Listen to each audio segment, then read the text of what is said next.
Welcome to my channel. Today we will be talking about the costs of buying and selling stocks on Questrade. When it comes to trading stocks and ETFs on Canadian and US exchanges, Questrade has a very simple pricing model. There are no commissions for online trades. This is a significant advantage as it allows you to buy and sell without a per trade fee. However, while the commission is zero, other small fees can still apply. For stock and ETF trades, you may encounter what are called ECN or ATS fees. These are very small fees charged by the electronic communication networks or alternative trading systems that facilitate the trade. They don't apply to every trade, but when they do, they are typically a fraction of a cent per share.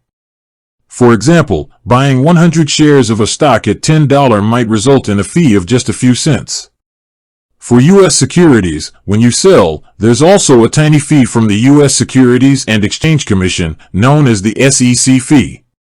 This fee is also a very small amount, calculated based on the value of the trade.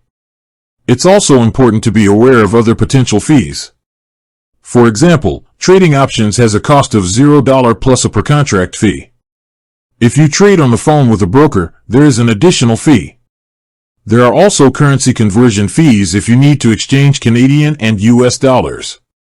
In summary, Questrade's core model for online stock and ETF trading is commission-free, making it a very cost-effective option for many investors.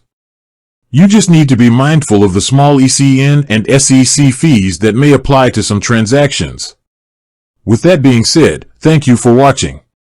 For more finance videos, kindly check my page.